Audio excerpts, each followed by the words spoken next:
దాంట్లో భాగంగా మన స్కూల్లో నుంచి ఉదయ్, ఆర్కే చరణ్ అనే ఇద్దరు విద్యార్థులు కూడా 40,000 స్కాలర్షిప్లు intermediate first year and second ఇయర్కు సెలెక్ట్ కావడం జరిగింది. వీళ్ళిద్దరికి సంవత్సరానికి 40,000 ప్రకారం 2 సంవత్సరాలకు 80,000 రూపాయలు ఆర్డిటి వాళ్ళు ఉచితంగా అందిస్తారు. దీని ద్వారా వాళ్ళు చక్కగా చదువుకొని పై తరగతులకు, పై ఎడ్యుకేషన్కు మంచి బాటలు వేసుకున్న వాళ్ళు అవుతారు. ఈ రెండే కాకుండా ఇంకా మహాత్మా జ్యోతిబా ఫులే జూనియర్ కాలేజ్కి మన పాఠశాల నుంచి 2 పిల్లలు సెలెక్ట్ కావడం జరిగింది. అలాగే డాక్టర్ బిఆర్ అంబేద్కర్ గురుకులం, ఇవన్నీ కూడా 10th క్లాస్ తర్వాత మన స్కూల్ విద్యార్థులు రాసినటువంటి పోటీ పరీక్షలు. ఇవన్నీ కూడా 10th క్లాస్ సిలబస్ మీదనే ఉంటాయి. ఇవన్నీ కూడా మన పిల్లలు రాశారు. మా డాక్టర్ బిఆర్ అంబేద్కర్ గురుకులంలో దాదాపు మన స్కూల్ నుంచి 3 పిల్లలు సెలెక్ట్ కావడం జరిగింది. అలాగే 10th క్లాస్ తర్వాత కూడా నవోదయ పాఠశాలలో, నవోదయ స్కూల్లో ఇంటర్మీడియట్ జాయిన్ కావడానికి అవకాశం ఉంటుంది. లాటరల్ ఎంట్రీ సిస్టమ్ అంటారు. దాంట్లో కూడా ఎగ్జామ్ రాయడం జరిగింది. మన స్కూల్ నుంచి 3 పిల్లలు సెలెక్ట్ కావడం జరిగింది. ఈ రకంగా అలాగే పాలిటెక్నిక్, పాలిసెట్ అని జరుగుతుంది ఎవ్రీ ఇయర్. పాలిటెక్నిక్ వృత్తి విద్యా శిక్షణ కోర్స్ అనమాట అది. దాంట్లో కూడా మన పిల్లలు దాదాపుగా 3 పిల్లలు ప్రస్తుతం పాలిటెక్నిక్లో జాయిన్ అయ్యి పాలిటెక్నిక్ చదువుతూ ఉన్నారు. ఇంకా ర్యాంకుల పరంగా తీసుకుంటే ఏపీఆర్జేసీలో దాదాపుగా 10 మంది కూడా మంచి ర్యాంకులు సాధించడం జరిగింది.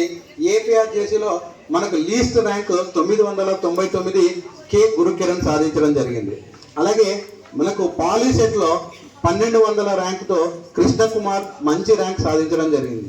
ఇలా ప్రతి దాంట్లో కూడా not only in education 10th class mark, 10th క్లాస్లో బోర్డ్ ఎగ్జామ్స్లోనే కాకుండా other than board exams, competitive ఎగ్జామ్లో చదవాలి అని అంటే టెక్స్ట్ బుక్లో ఉన్న అన్ని విషయాల పట్ల సమగ్ర అవగాహన ఉండాలి. అలాగే వాళ్ళ ముందు నుంచి కూడా ఒక మంచి ఆలోచనతో నేను భవిష్యత్తులో మంచి కాలేజీలు చదవాలి, పెద్ద చదువులు చదివి మంచి ఉద్యోగం సంపాదించాలన్న ఆలోచన ఉన్నప్పుడు మాత్రమే ఇవన్నీ చదవగలుగుతారు.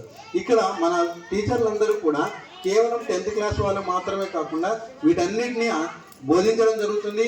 వాటన్నిటిని అప్లై చేయించడం, రాయించడం అన్నీ కూడా జరుగుతూ ఉన్నాయి. కాబట్టి తల్లిదండ్రులందరూ కూడా ఈ విషయాన్ని, ఈ అవకాశాన్ని ఉపయోగించుకోవాలి. అలాగే మన ఆంధ్రప్రదేశ్లో అత్యున్నతమైనటువంటి ఒక గొప్ప విద్యా సంస్థ త్రిపుల్ ఐటీలో కూడా మన పాఠశాల నుంచి కృష్ణకుమార్ ఇడుపులపాయలో సీట్ సంపాదించడం జరిగింది. అలాగే రాహుల్ ఒంగోలులో త్రిపుల్ ఐటీలో సీట్ సంపాదించడం జరిగింది. ఇలా మన పాఠశాల విద్యార్థులు గత సంవత్సరంలో మన ఎమ్మిగనూరు టౌన్లో ఏ స్కూల్కు కూడా అందనటువంటి గొప్ప విజయాన్ని సాధించి పెట్టారు. ఈ విజయంలో భాగమైనటువంటి ప్రతి తల్లిదండ్రులకు కూడా, అందరికీ, అలాగే టీచర్స్కి అందరికీ కూడా మరొకసారి మనము గట్టిగా క్లాప్ ద్వారా వాళ్ళందరికీ థ్యాంక్స్ చెప్పాలి. అలాగే ఈ సంవత్సరం చదివేటటువంటి విద్యార్థులు మీరు కూడా వాళ్ళని ఆదర్శంగా తీసుకొని ఇంతకంటే గొప్ప ఫలితాలు సాధించడానికి మీ వంతుగా మీరు ప్రయత్నం చేయండి. అలాగే తల్లిదండ్రులు వాళ్లకు కావలసినటువంటి ప్రోత్సాహాన్ని అందించండి.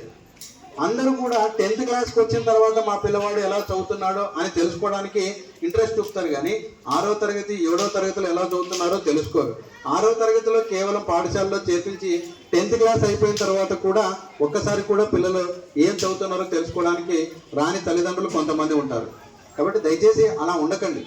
ప్రతి తల్లిదండ్రి కూడా ప్రతి తరగతి విద్యార్థుల్లో నెలకొకసారి కానీ 15 రోజులకు ఒకసారి కానీ మీకు వీలున్నప్పుడంతా ఒకసారి వచ్చి మా పిల్లవాడు క్లాస్ రూమ్లో ఎలాంటి ప్రవర్తన కలిగి ఉన్నాడు, ఏ సబ్జెక్టుల్లో ఎలాంటి ఇంప్రూవ్మెంట్ కలిగి ఉన్నాడు అనేది చెప్తే స్కూల్లో ఆ పిల్లవాడి ప్రవర్తన గురించి, సబ్జెక్టులో వాళ్ళ యొక్క ఇంప్రూవ్మెంట్ గురించి మీకు చర్చించడం జరుగుతుంది.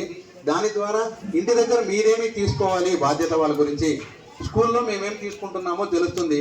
తల్లిదండ్రులు మరియు ఉపాధ్యాయులు ఇద్దరు కలిస్తేనే విద్యార్థుల యొక్క అభివృద్ధి సాధ్యమవుతుంది.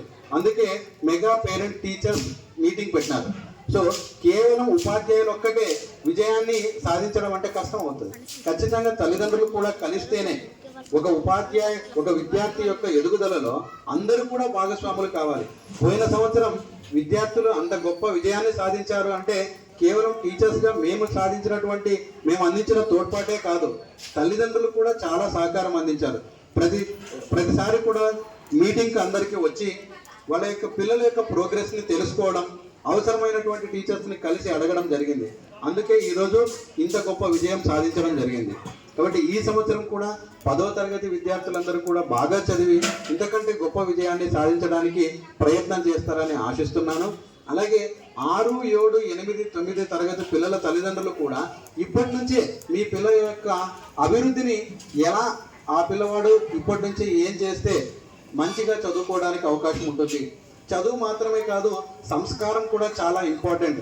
పిల్లల్లో ఈ మధ్యలో క్లాస్ రూమ్లో పిల్లలు అల్లరి చేస్తూ సంస్కారాన్ని సరిగా పాటించడం పోతున్నారు. ఉపాధ్యాయుల పట్ల కానీ తోటి విద్యార్థుల పట్ల కానీ సరిగా ఉండడం లేదు.